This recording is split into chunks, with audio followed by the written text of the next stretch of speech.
Candyman ain't real, nigga. Almost like I said, they just repo. I'm about to repo my car, nigga.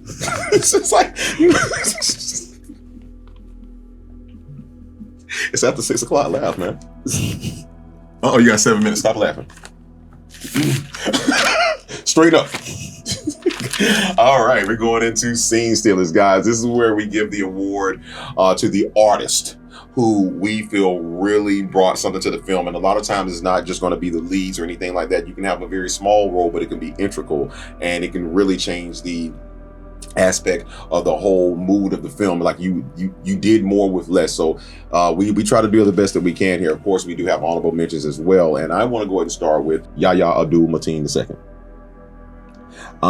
What he did with the character, to me, I saw it. He had a lot of emotion in the play, but as the movie went on, he faded for me. Not him as an actor, it's just his role faded. To me, the story was the lure was coming towards it, and so I don't believe he was afforded the opportunity to climax with the story. By the time he got his arm, he was barely fucking speaking at the end of the movie. Like, he's getting cut. He's not even saying nothing. He's getting his arm cut off. She's like, baby, he can't speak. He falling all on the ground. And I'm not knocking him. That's how it was written. His character was not meant. Now, if you stop this movie 30, 45 minutes in, he's top 2 or 3. He right there going forward, because I will give him credit.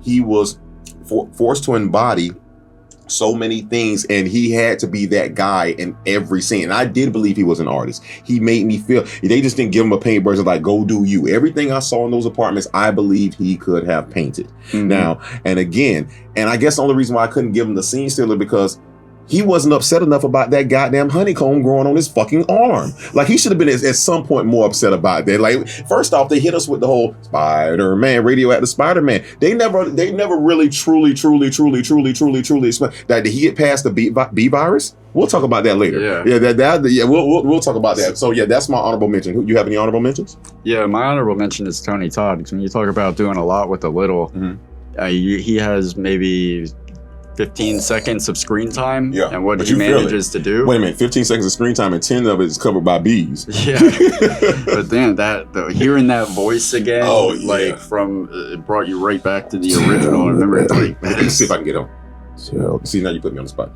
Tell everyone. He speaks so deeply that it sounds like it's happening inside your head. His voice is so deep, it sounds like your own internal dialogue. Almost like he recorded it here with these nice ass mics. Yeah, that was I gotta, I didn't want to, of course, the only reason why I didn't say he was an honorable mention, because again, I didn't want to spoil it, because this film is still pretty new, but clearly if you're watching us, hey. Before we get into who our actual scene stealer was, we gotta bring the board up and talk about who the hell the earlier scene stealers were. All right, episode 1 we covered Joker, and that put Joaquin Phoenix on the board. And then we did Invention of Lying for episode 2, and that got Jennifer Garner up there, nice and sweet. Jeezy. And then we did Howard the Duck and Chip Zien. Yep. Chippy Chip. I'm still... don't do it. All right, and that brings us to this episode for Candyman. So, without any further ado, my scene stealer was Miss Tiana Paris. I really love this, and it seems to be a running theme with Monkey Paw, Jordan Peele.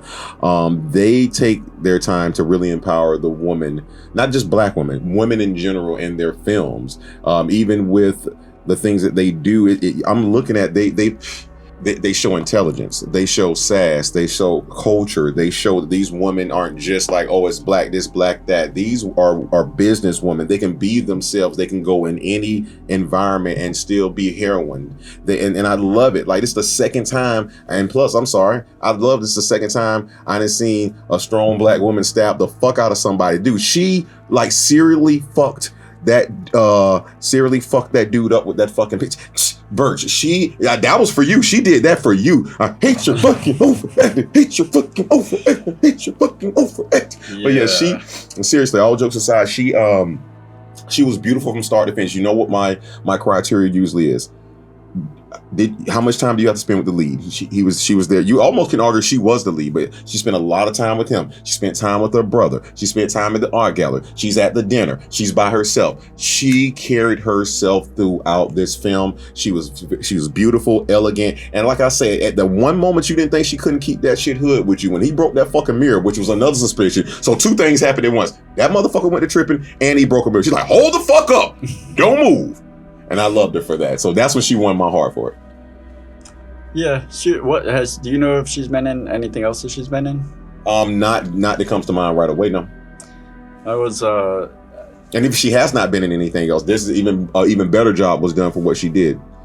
I didn't see her be weak at it. Even when she was weak, her weak moment was like, oh my God, my day's bad. Just like most strong black women I know, when they have a bad day, hey, let me just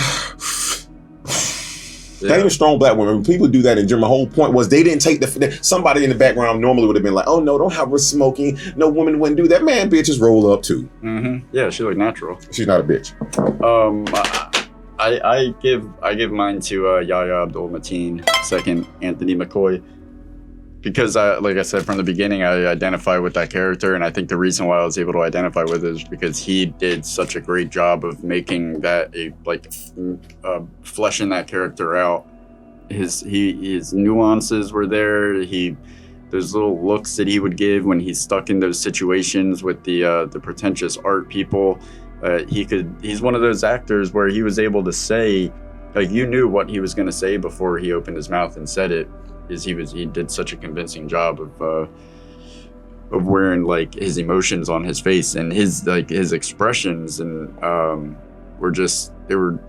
they were really good. Like, his beats were real. I will give you that. Yeah, beat wise, because think about it. How many times the camera up in his face just like that? Because he's painting, so that shit was like right there in his face. I mean, you know what I mean, as far as being up on him and everything. And you see him from like the first, like in the beginning of the movie. I mean, he's like, he's a sight to behold. What does that mean?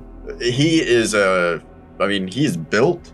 Be more specific. It's after 6. Let me hear it. No, man, with your genetics, man, you could be such a beast. There you go, Jordan. I got you. But you see, like when he first comes out, I'm like, man, he's big, and they got a lot of shots where what are you saying? Like he works out, but then where at?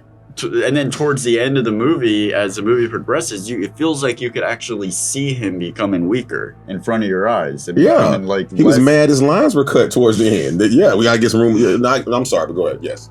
And I would love to, like, if this is like a passing of the torch type of thing and kind of setting up like a new trilogy, that's the way it feels like. There's nothing on IMDb or anything as far as anything being planned for Candyman sequels. But just the way it abruptly cut to the Candyman title at the end of the movie after it like sets up the passing of the torch from Tony Todd to Yahya. Is that what you think happened? I think so. Intriguing. Yeah. I mean... we'll get there. Yeah, we will. But I think I would love to see a second Candyman just to see Yahya play that, like, go full werewolf. Yeah. Like, I would love to see him, because he's over the top in a way that it's not. He's over the top in a good way.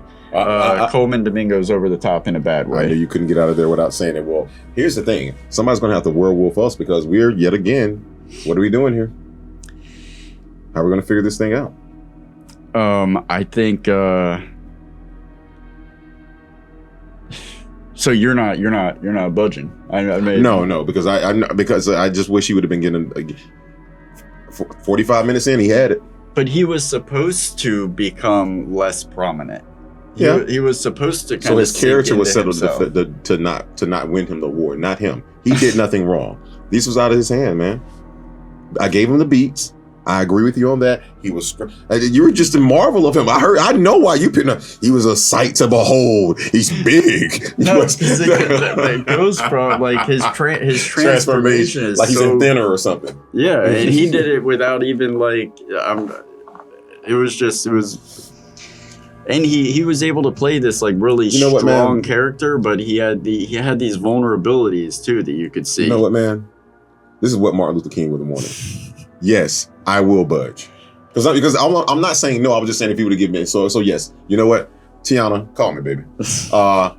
So hey, okay, yeah.